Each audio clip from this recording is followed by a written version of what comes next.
Stay tuned for the planet Earth's most relevant newscast. Broadcasting from Sector 17G of the Milky Way Galaxy, we present you a program that is a strange combination of newsworthy and non-newsworthy. Funny at times and extremely non-funny at others. Ladies and gentlemen, Earthlings and Lunars, we present to you Valemount Live.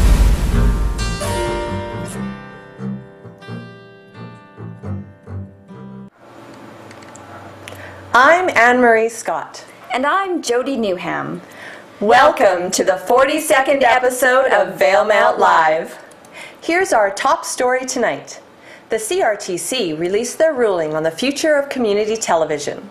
The CRTC recognizes stable funding as a major barrier to good community television, so they've recommended that independent stations, like VCTV, sell their programming to cable operators. For money? Yeah. So it really doesn't look that good for us. I'll say. The problem with community television is that it's really only fun for the people who make it. Occasionally it can be transforming. Typically, it's tedious. Here's an example from a remote community in rural British Columbia. Just give us a second to get that footage prepared.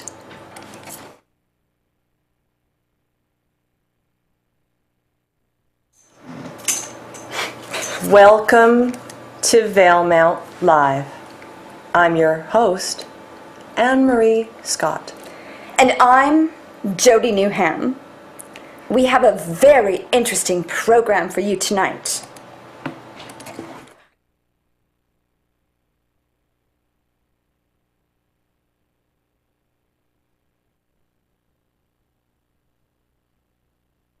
It's okay, but nothing to write home about. I've watched their programming, and it's occasionally sassy. I watch it all the time.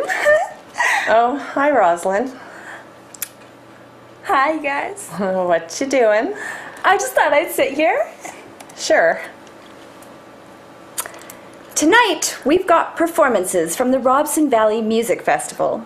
But we're going to begin the show with the rising academic star, Daniel Calabretta. I'm really looking forward to that. I hear he's hot. Actually, he's my brother. Oh, brother. Who writes this stuff? Rosalind, it's fine if you want to sit in with us, but please don't interrupt. Sure. If you thought the failure of the electric car was a corporate scheme to keep gas companies in the green, you've got another thing coming. Daniel is a PhD candidate at the University of Sherbrooke in Montreal. Sherbrooke is widely known for its intensive studies on the environment. Daniel is trying to create a new type of battery that can compete with gasoline. And you've always had electric batteries that have been in competition with the internal combustion engine, but you can never have the same sort of, you can never essentially go the same distance as you could in an internal combustion engine as you could with the, you couldn't go the same distance in a battery as you could with an internal combustion engine. So for some reason, the volumetric energy density of the fuel and the energy conversion device, i.e. the ICE, is essentially too powerful next to all other batteries. Right. So my question was, why is this so? Like, when you have so many potential reactions you could use in a battery. So there's different ways of making a battery cell, and some of them may be hopefully more dense, more like pack more power into all chemical reactions are electrical reactions. Even in your body, what happens with the plants? There's a relationship in nature that says basically all chemical energy is convertible into electrical energy. So the question is, how come we don't have a battery that is more that it can be competitive with gasoline, essentially? And the reason is because gasoline is an incredible medium to store energy. It's the sixth element. It's carbon mostly. The hydrogen is attached to the carbon. So that's the sixth and the first element out of the periodic table. It's a liquid fuel, so it's easy to pump around. And furthermore, when you burn it on board, it just sends out gas out into the atmosphere. And despite what they say with respect to this propaganda, global warming and CO2, it's like it's plant food, so it's good for the plants as well. No, this is interesting. I think we're going to get into some propaganda stuff. Yeah. This idea of what's real and what's been sold to us. Uh-huh. But a lot of people really believe that actually, contrary to what you're saying, yeah. that battery is the way of the that the battery's a thing, and the reason that, it was GM killed the electric car. No, that's fictitious. It's not true. That is untrue. That conspiracy theory doesn't hold water. Not in my book. No, you cannot do the same distance. It's all about volumetric energy density. Right. If you focus on that point, and the fact that we do have lots of hydrocarbons on Earth, like you pump oil out of the ground, it's not so expensive to do. Right. Like in the Middle East, it costs $2-3 to pump a barrel of oil. Right. And they're selling for 70. That's good return. That's excellent return. So people are making money, but is it for me? I think the price of electricity will become more expensive. Will become like the price of electricity will be more stable than the price of petrol. Okay. So the question will be, at what point? So you do think that there's a diminishing supply of oil? Oh, well, for conventional oil, absolutely. Like the gusher in the Gulf, you see how far underground that was, or the tar sands in Alberta. Those are all indicators.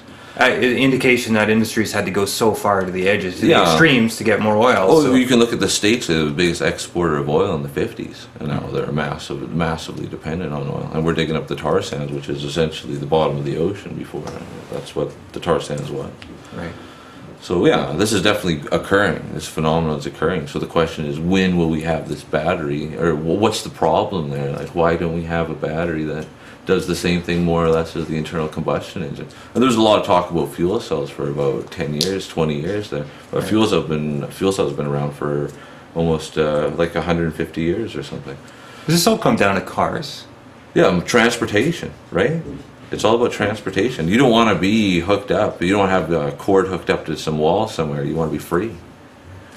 That's interesting. Yeah. I mean, it seems like the central challenge of that. I mean, it's easy to get locked into this idea of an energy source and hook that up to transportation, because that idea of transportation is such a cultural.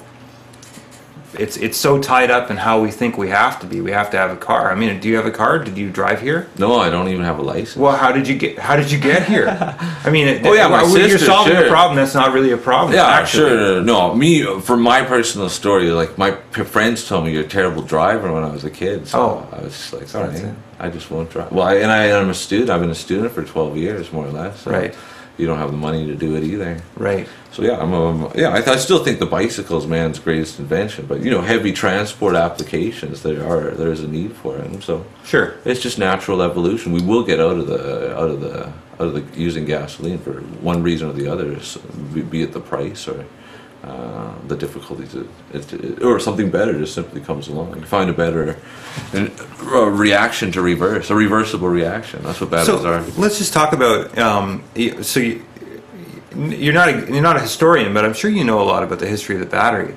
How big a thing was the nickel metal hydride battery? Is that a big deal? I don't think so. Oh, really? Even the lithium-ion battery. If you look at the lithium-ion battery, which is the most has the highest volumetric energy density for any battery, they explode. They cost $60,000. This is it for a car type thing. Yeah, for an automobile. So they're still extremely expensive, and you don't have the volumetric energy density. Again, it's the volumetric energy density. And if you ask somebody, even if you're going to have to sit there and recharge your car, you're looking at 8 hours. Is that viable for somebody that wants to go 800 kilometers or 1,000 kilometers? They're going to go and park it and charge up for 3 hours or 8 hours or whatever it takes. Right.